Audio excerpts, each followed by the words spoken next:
maglalagay tayo guys ng ano, ng oil. Sige pre.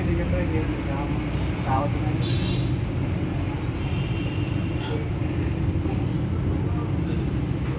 P. So, kapit yung konti. So, ilalagay natin guys yung piston number 1 na. Ang kanyang running mate is piston number 4. So, sa uno tayo maglalagay. So, same pa rin. Yun. Palamanan mo talaga yung ano ng oil para sure ball talaga na ano. Okay. Tapos yung setting niyan, yun, to. Yung kanal, dito yan. Yung isa sa kabila. Dapat hindi dito sentro dapat dito sa skirt. Tapos yung isa sa kabila. Ayan. Okay, tapos yan sa gitna. Ayan.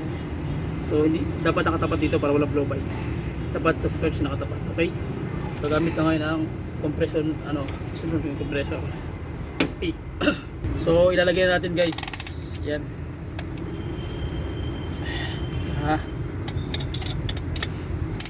Yun.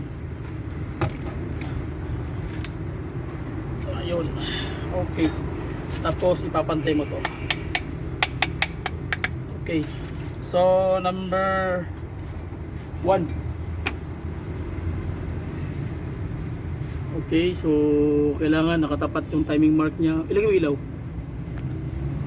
Yan. So itong yan yung marking niya na yun. So, ibig sabihin niya nakaharap yan sa piston 1 or sa crankshaft pulley. So ganun ang forma.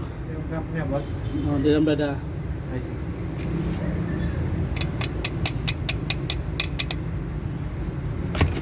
Okay. Sige. Yan. Sentro? So, kung maaari, dalawa kayo, isa sa taas, isa sa ilalim. Sentro, Brad? Yeah. Tapos ilalak nyo na ngayon. Okay, sagad na yan. Tapos pantay yun, oh. And then, sige, tulak ko na. Yeah. Okay, ganun lang kasimple. So, tapos na tayo. So, maglalagay lang ng bolt sa ilalim, tapos okay na. Ito, Brad, oh. Saan? Oh, may oil na yan. Ito yung ano niya rin, yung makinis pa rin ang ilalagay mo, Okay, so ang gagawin natin sunod, dito naman tayo. Okay, so piston number naman tayo guys. Piston number 3 tsaka number 2 ilaw. Okay, so tanggalin mo natin ito, lagyan natin ng mga oil para sure ball talaga na ano, basa siya ng oil. P. Tayo mo na yung ilaw.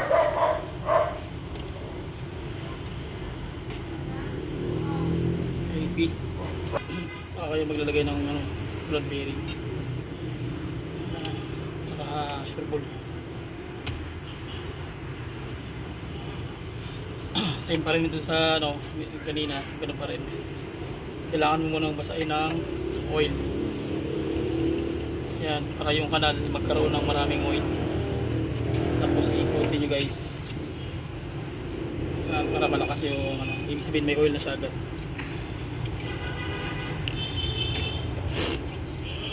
So ganun pa rin setup, patapat lang.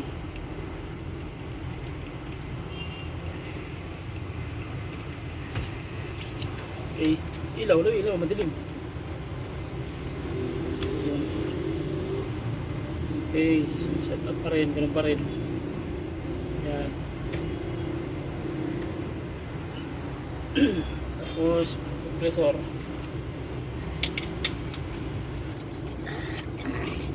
The 4 minutes and 17 seconds. KT. Okay. So okay na, Brad? So lagyan mo natin ng oil. So kailangan basahan ko ng oil, basa siya.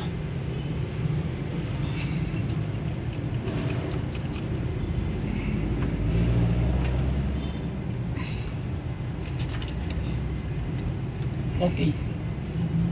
Yan. So basa ng oil guys. Sunod, ganun pa rin yung timing niya, kailangan nakaharap siya sa uno. Yan. Okay.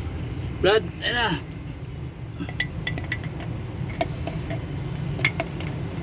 Okay. So set up na siya.